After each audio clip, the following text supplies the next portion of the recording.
ang state-of-the-art na classrooms, elevators, hallways, cafeteria, gymnasium at tennis court. Ang pangunahing hakbang sa pagiging smart city ay ang pagkakaroon ng smart Navotenyo students.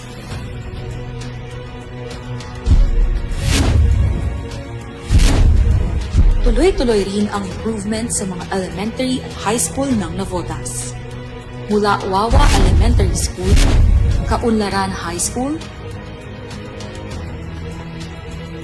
at North Bay Boulevard Elementary School, ang bawat classroom ay training ground para sa susunod na henerasyon ng mga tech-savvy Navotenyo.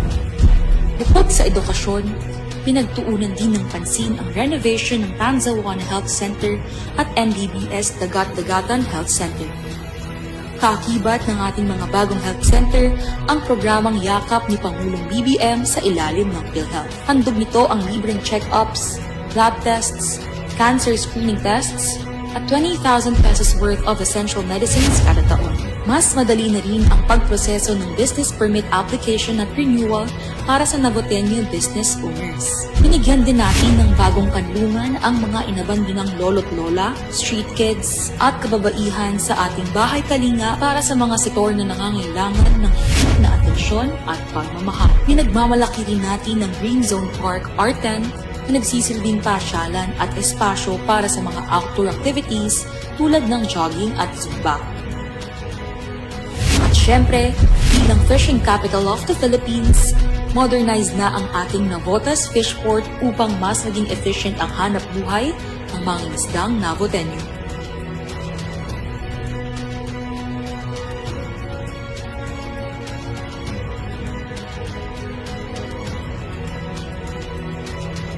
Kaakibat ng pagiging smart city ang modern and flood-free housing para sa Navotenyo. Ang Navotas Homes 3 Tanzawan ay may mga gusaling may 5 palapag at 60 units. Sa loob nito ay may kitchen, comfort room, dining area, 1 master bedroom, 1 bedroom with double deck, living room na may TV at aircon, at balcony na pwedeng gawing laundry area.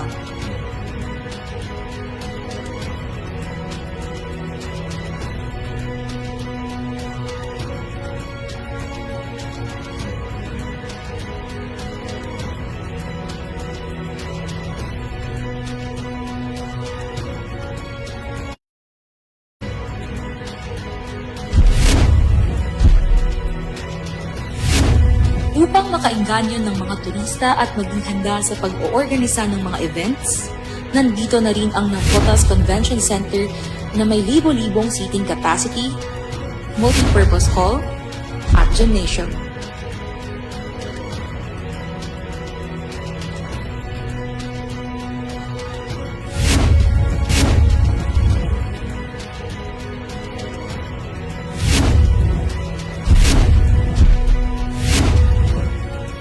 Sa mga susunod na panahon, mas madali na rin ang biyahe mula sa Navotas papunta sa iba't ibang kalapit na bayan.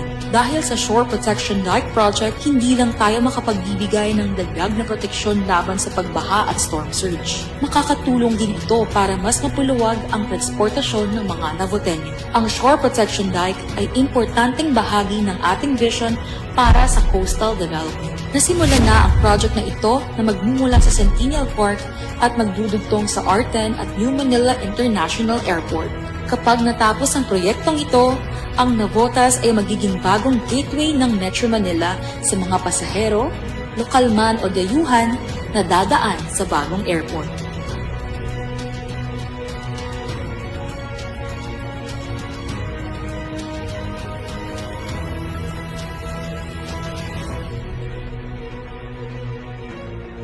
Hindi tayo hihinto sa pwede na dahil ang hangganan ng Navotas ay ang burok ng tagumpay. Sabay-sabay nating abutin ang Navotaas na pamumuhay, Navotaas na kinabukasan at Navotaas na handa sa modernisasyon. Navotaas, itaas ang antas ng buhay, Navotenyo.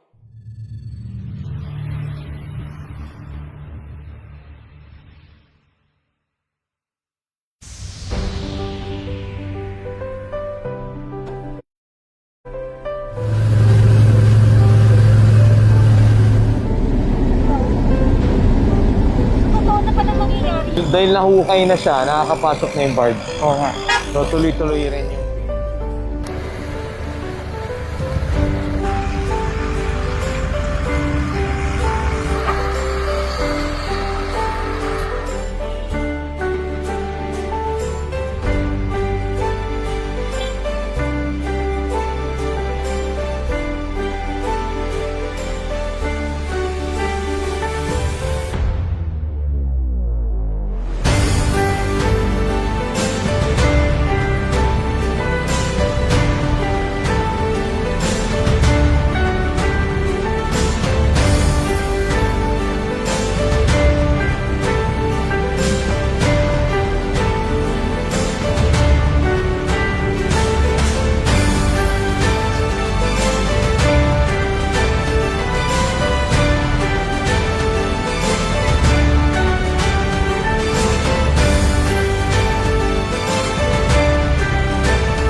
Ang taas ng pamumuhay ay pataas sa Navotas. Ang modernisasyon ay nagsisimula sa ating kabataan. Handog ng Navotas Polytechnic College ang state-of-the-art na classrooms, elevators, hallways, cafeteria, gymnasium at tennis court. Ang pangunahing hakbang sa pagiging smart city ay ang pagkakaroon ng smart Navotenya students.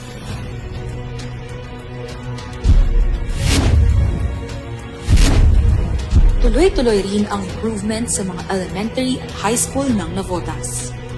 Mula Wawa Elementary School, Kaunlaran High School, at North Bay Boulevard Elementary School, ang bawat classroom ay training ground para sa susunod na henerasyon ng mga tech-savvy Navotenya. Bukod sa edukasyon, pinagtuunan din ng pansin ang renovation ng Tanza 1 Health Center at NDBS Dagat-Dagatan Health Center. Kaakibat ng ating mga bagong health center ang programang yakap ni Pangulong BBM sa ilalim ng PhilHealth. Handog nito ang libreng check-ups, lab tests, cancer screening tests, at 20,000 pesos worth of essential medicines kada taon. Mas madali na rin ang pagproseso ng business permit application at renewal para sa Navotenyo business owners. Binigyan din natin ng bagong kanlungan ang mga inabandonang lolo't lola, street kids, at kababaihan sa ating bahay kalinga para sa mga sektor na nangangailangan ng higit na atensyon at pagmamahal. Pinagmamalaki rin natin ng Green Zone Park R10 na nagsisilbing pasyalan at espasyo para sa mga outdoor activities tulad ng jogging at zumba. At syempre, bilang fishing capital of the Philippines, modernized na ang ating Navotas Fishport upang mas maging efficient ang hanap buhay ng mga isdang Navotenyo.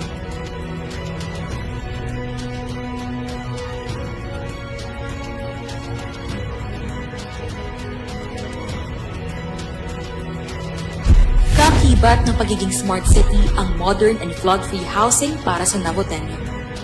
Ang Navotas Homes 3 Tanzawan ay may mga gusaling may 5 palapag at 60 units. Sa loob nito ay may kitchen, comfort room, dining area, 1 master bedroom, 1 bedroom with double deck, living room na may TV at aircon, at balcony na pwedeng gawing laundry area.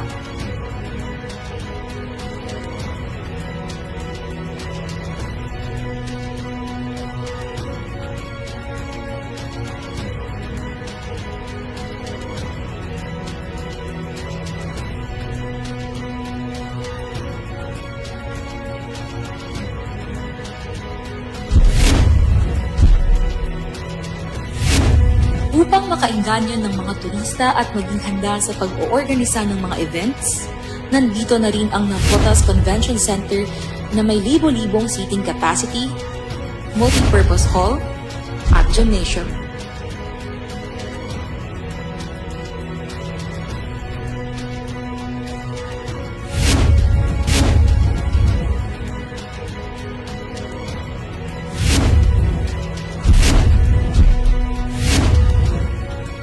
Sa mga susunod na panahon, mas madali na rin ang biyahe mula sa Navotas papunta sa iba't ibang kalapit na bayan. Dahil sa Shore Protection Dike Project, hindi lang tayo makapagbibigay ng dagdag na proteksyon laban sa pagbaha at storm surge. Makakatulong din ito para mas mapuluwag ang transportasyon ng mga Navotenyo. Ang Shore Protection Dike ay importanteng bahagi ng ating vision para sa coastal development. Nasimulan na ang project na ito na magmumula sa Centennial Park at magdudugtong sa R10 at New Manila International Airport. Kapag natapos ang proyektong ito, ang Navotas magiging bagong gateway ng Metro Manila sa mga pasahero, lokal man o dayuhan na dadaan sa bagong airport.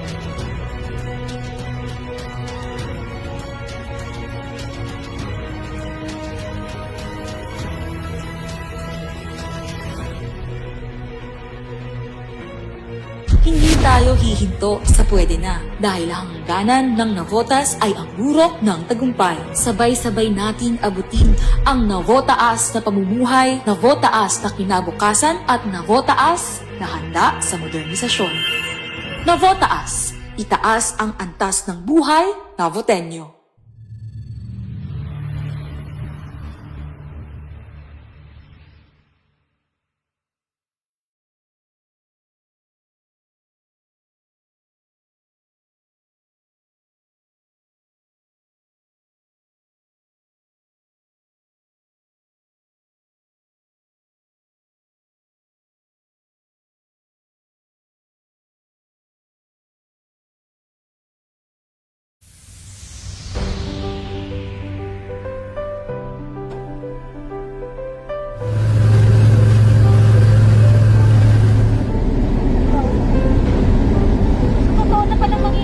Dahil nahukay na siya, nakakapasok na yung barge. Oo nga.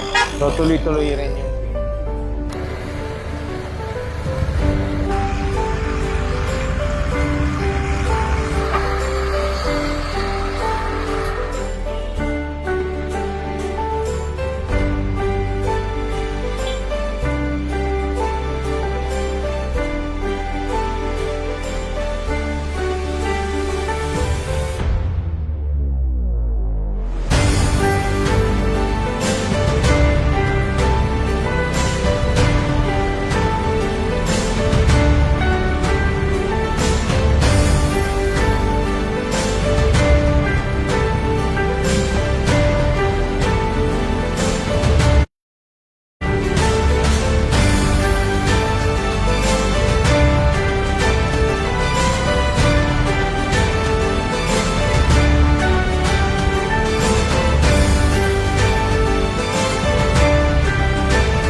Ang taas ng pamumuhay ay pataas sa Navotas. Ang modernisasyon ay nagsisimula sa ating kabataan.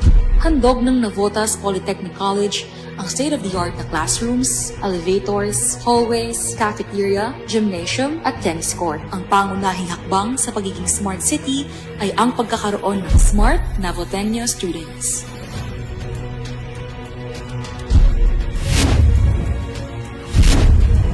Tuloy-tuloy rin ang improvement sa mga elementary at high school ng Navotas. Mula Wawa Elementary School, Kaunlaran High School, at North Bay Boulevard Elementary School, ang bawat classroom ay training ground para sa susunod na henerasyon ng mga tech-savvy Navotenyo. Bukod sa edukasyon, pinagtuunan din ng pansin ang renovation ng Tanza 1 Health Center at NBBS Dagat-Dagatan Health Center. Kaakibat ng ating mga bagong health center ang programang yakap ni Pangulong BBM sa ilalim ng PhilHealth. Handog nito ang libreng check-ups, lab tests, cancer screening tests, at 20,000 pesos worth of essential medicines kada taon. Mas madali na rin ang pagproseso ng business permit application at renewal para sa Navotenyo business owners. Binigyan din natin ng bagong kanlungan ang mga inabandonang lolo't lola, street kids, at kababaihan sa ating bahay kalinga para sa mga sektor na nangangailangan ng higit na atensyon at pagmamahal. Pinagmamalaki rin natin ng Green Zone Park R10 na nagsisilbing pasyalan at espasyo para sa mga outdoor activities tulad ng jogging at zumba. At syempre, bilang fishing capital of the Philippines, modernized na ang ating Navotas Fishport upang mas maging efficient ang hanap buhay ng mga isdang Navotenyo.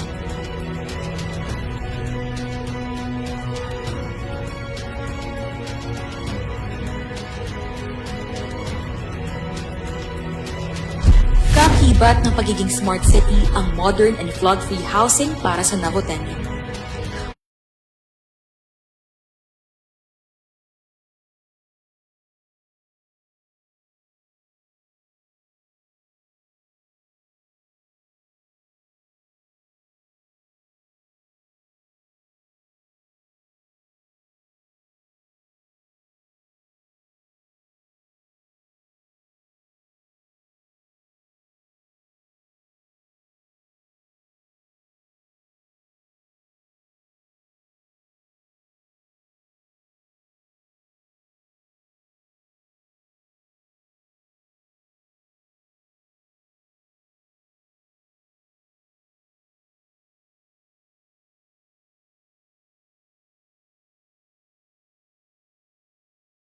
Umaga po sa ating lahat, June 8 po, Lunes, at ito po yung situationer po at magre-report po tayo sa nangyari po last week. Siyempre, last June 2 po, Martes, ay papasalamat po tayo sa tayo pong napili ng ating mahal na Pangulo na bisitahin yung paghahanda na ginagawa po natin sa Brigada Eskwela. At dito po sa Kapitbahayan Elementary School, pumunta ang ating Pangulo. Kasama na rin po dyan ang DepEd Secretary Sani Angara. Kasama na rin po ang DSWD Secretary Rex Gatchalian at DOLE Secretary Francis Tolentino. So, yan, inikot po natin sila dun sa ating paaralan sa paghahanda. At hindi lang po yan, nagbasa pa po ang ating Pangulo dun sa mga bata. At tiningnan rin po yung iba't ibang programa sa pagbabasa, sa seminar sa mga magulang, yung security issues po natin, pinakita natin yung mga CCTV dun sa ating paaralan. At syempre, yung sa tupad po na tumutulong dun sa ating paghahanda sa ating paaralan. So maraming salamat po sa ating Pangulo at dun sa ating mga secretaries. At malapit lang po doon ay binisita rin po niya ang evacuation center po kung saan nagkasunog po doon sa NBBS proper at kinamusta at nagbigay ng karagdagang tulong doon sa ating mga apektadong pamilya doon sa Phase 1C. Ayan po, dumaan po siya dyan. So, nagkaroon rin tayo ng graduation. Regular naman po natin ginagawa to simula 2016. Yung Bidahan graduation. Ito po yung programa po natin dun sa community-based drug rehab po. So, binibigyan natin ng pagkakataon na magbagong buhay yung mga nagka-problema, lalong-lalo na sa addiction sa drugs. So, kasama ang kanilang pamilya. So, marami na rin po tayong napagaling po dito na sumailalim sa ating programa. So, dun sa mga kababayan po natin, mayroon kayong mga kamag-anak, kakilala na nagkakaproblema po dito, is na mahuli po sila o lalong malulon, ay sana ipasok na lang po natin dun sa rehab po natin para makapagbagong buhay. At pagbati rin dun sa bagong talagang presidente at vice president ng liga ng ating barangay. Ang presidente po ngayon ay si Kapitan Alvin Oliveros ng Barangay Danghare at ang vice president ay si Dorvin Villanueva. Ayan po. Okay, so pinalitan po nila dahil siyempre naiwanan na po tayo ng dating Kapitan Konsyal Malu. Nag-courtesy call rin po ang ating bagong tinalagang District Director, Brigadier General Ben Liner Capili. Yan. So, bagong talagang District Director. At napag-usapan po natin yung mga iba't ibang programa po natin dito sa Peace and Order, kung paano pa makakatulong at makapag-coordinate na mas maganda para makapag-action tayo dun sa ating Peace and Order. So, bumisita rin po tayo sa turnover ng mga donasyon dun sa ACF-funded equipment dun sa ating mga paaralan. So, gusto natin kumpleto yung gamit ng ating mga classrooms sa mga estudyante at mga guro. So, na-deliver na po natin yung 917 electric fans, 110 na smart TVs, 24 printers, 4 OMR scanners, at 4 na RISO machines po. So, ito yung mga pangangailangan ng ating mga paaralan. Kasabay rin ito ay ang donasyon ng PCCI, Philippine Chamber of Commerce na botas na handog na 3,800 na sa grade 1 learners na mga school supplies. So, maraming salamat sa mga kumpanya, individual na tumulong po para mabigyan ng school supplies itong grade 1 learners po natin. So lahat ng grade 1 po ay nabigyan po yan. So tuloy-tuloy po yung distribution ng LGSF Rice, yung Bagong Pilipinas, Bawat Bayan Makikinabang. Programa pa rin po ng ating Pangulong BBM. Ito yung mga sa pamimigay ng 10 kilong bigas sa mga vulnerable sector po. So tuloy-tuloy po dyan at kasama rin po dyan ay nanyayahan po natin sila na magpa-register at magpa-first patient encounter dun sa PhilHealth Yakap po natin. So, meron rin po tayong diskwento caravan dahil pasukan na. So, nagkaroon din po tayo niyan sa baba ng City Hall. At nakipagpulong po tayo sa ating mga barangay officials, lalong-lalo na dun sa mga in charge sa disaster para paliwanag sa kanila yung ating buong programa dun sa flood control po natin at paghahanda dun sa iba't ibang disaster para makapag-ikot po sila dun sa kanilang mga barangay, makapagre-report at ano pa yung pwede po nating magawa na tulong at reporting po para mas mapatakbo natin ng ayos yung disaster prevention po natin at action po. Kasama po niyan ay tuloy-tuloy pa rin po yung declogging at wire clearing operations po natin. So marami pa rin pong lugar na kailangan natin itaas at ayusin yung mga wires po natin. At marami pa rin pong lugar na nililinis yung mga kanal po natin. So sana tulong-tulong po tayong lahat.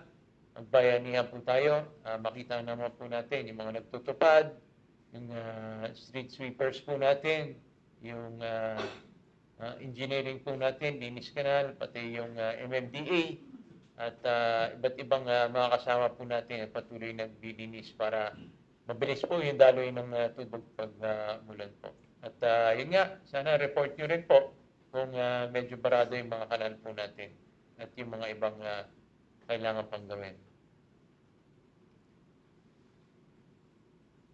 So ito naman po yung Navotas Urban Farming Excellence Award.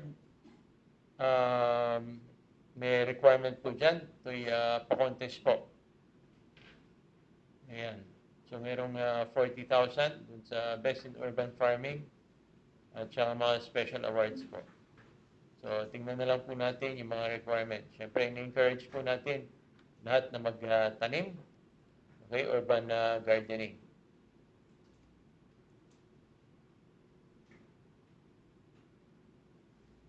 National ID registration for senior citizens. Ito yung mga listahan po natin at yung mga venue po natin. At high tide alert, pataas na naman po hanggang next weekend. So Friday, Saturday, Sunday, tuloy-tuloy yan hanggang pinakamataas po niya ay Lunes yata o Martes, abot ng 2.1 or 2.2 po. Ano yan? Sa 17 ang pinakamataas. So, yan ay Thursday, Wednesday. Okay, so ingat po tayong lahat. At floodgate operation po, yung sa Navgate. So, dapat i-post nyo rin dito yung floodgate 1, 2, 3 na nag-ooperate na yung mga schedule po. Pati sa nabatin nyo ako.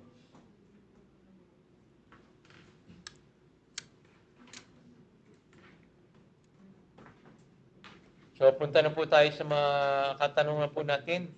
So, sana pwede kayong magpahabol pa ng inyong mga suggestion at mga katanungan. Tungkol sa national ID, registration, paano sa 6-year-old na bata? Magandang umaga po. Mangyaring magpunta lamang po sa aming tanggapan ang magulang or guardian ng bata para po magkaroon ng initial interview at mabigyan ng precise requirements. Salamat po.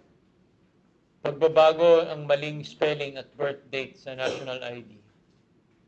Regarding po sa changes ng inyong details national ID, maaring magtungo lamang po sa PSA NCR4 sa Caloocan. Magdala po kayo ng birth certificate nyo or any ibang ID na paggagayahan po ng inyong mali. Paano kung nawala yung ID? Just in case po na nawala, may replacement po tayo sa NCR4 pa rin po sa PSA. Pero pwede naman po kayo ng inyong digital ID, magtungo lang po sa EGO. Pwede nyo pong i-download doon yung national ID.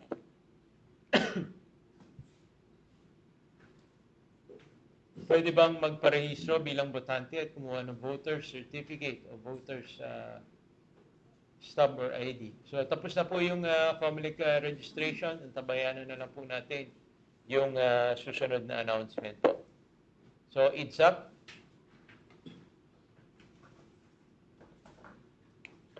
Magandang umaga po. Nakipag-coordinate na po tayo kay DSUD. Currently coordinating din po sila kay NHA para makapagbigay na po sila ng definite timelines po para sa payout po ng exam. Salamat po. So, job hiring, para mag-apply sa pinost na bakante at hiring ba ng clerk?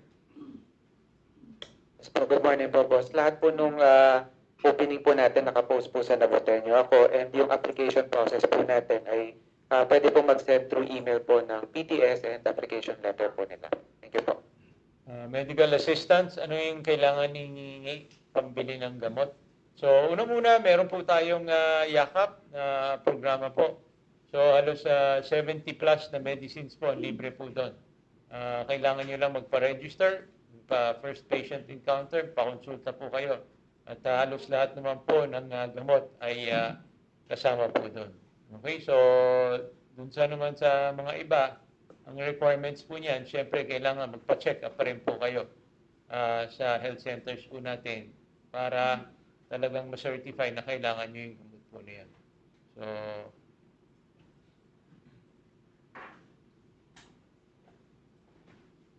pwede rin pong magtungo sa NAVOSERV.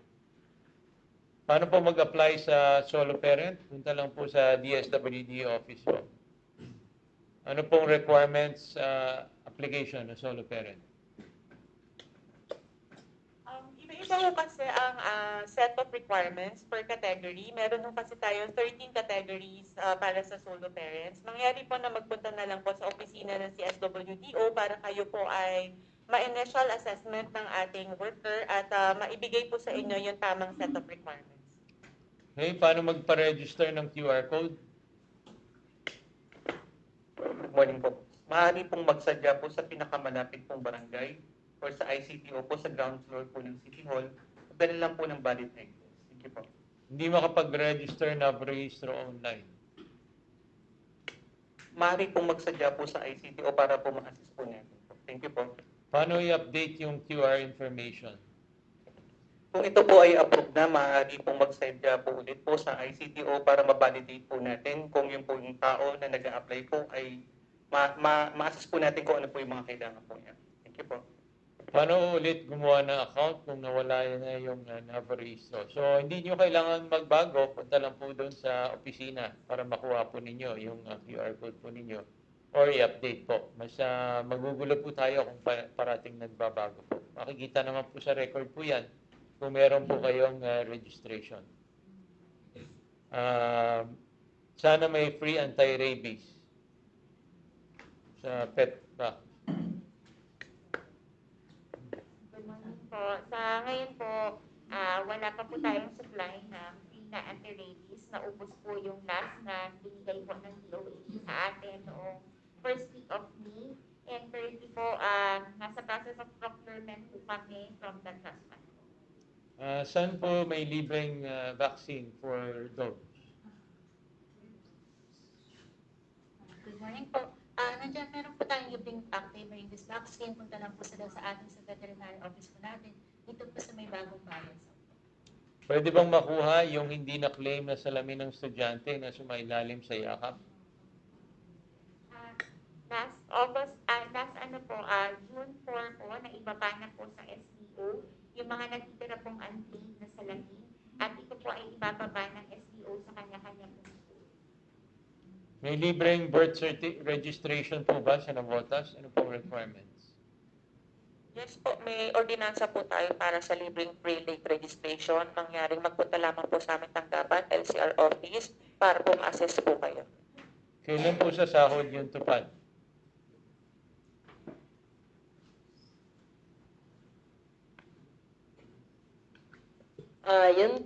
Magandang umaga po. Yung pong batch 1 ng tupad ay ongoing po yung processing nito. Nasa DOLE NCR na po ito. Thank you po.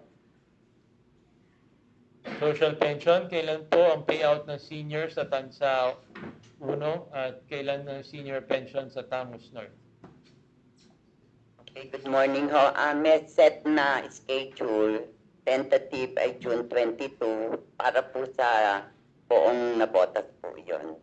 Thank you. Sir, kailangan i-clarify na yung June 22 ay start pa lang po yun nung tentative para sa second quarter payout for social pension. Ipa-block pa po yung official schedule per barangay. Paano i-report yung baradong kanal sa Delumen Street at Espina hanggang Bangcolasi? Nais ko sana makingi ng tulong malinisan. Morning po. Schedule na lang po namin ito sa planning team po natin. Meron po bang scholarship program? So, meron po. So, kaya lang tapos na po yan dahil nagsimula na po yung school year. So, yung sa mga scholarship, dapat bago po magpasukan, in-apply nyo na po yan. May CHED scholarship po ba?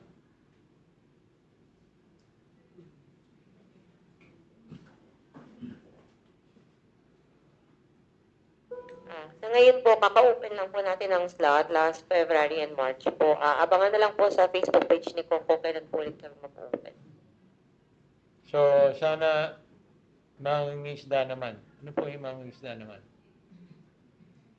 So, hindi po malinaw yung tanong po ninyo. Have a blessed morning. Good morning rin po. Pwede bang magpunta para pa-national ID ang senior ko kahit hindi po siya taga roon sa barangay niyan? So, pwede naman po.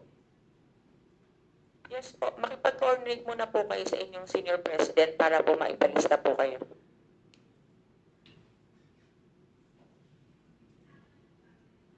So, yung IDSAP,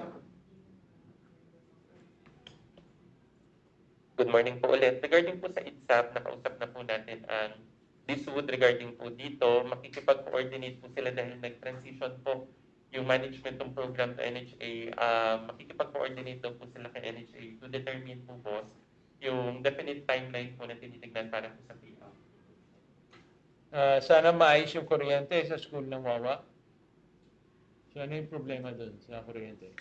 Ipa-double check ko po, Mayor. Meron po kasi silang application para po ma-upgrade yung kuryente nila sa school. Okay, so wala na po. Muli, maraming salamat po sa ating lahat at doon sa mga kababayan po natin. Sana po naka-enroll na po lahat ng ating mga anak. Kung hindi pa po, sana encourage po natin. Gusto natin lahat ng mga kabataan po ay nasa paaralan po. Okay, so ingat po tayong lahat.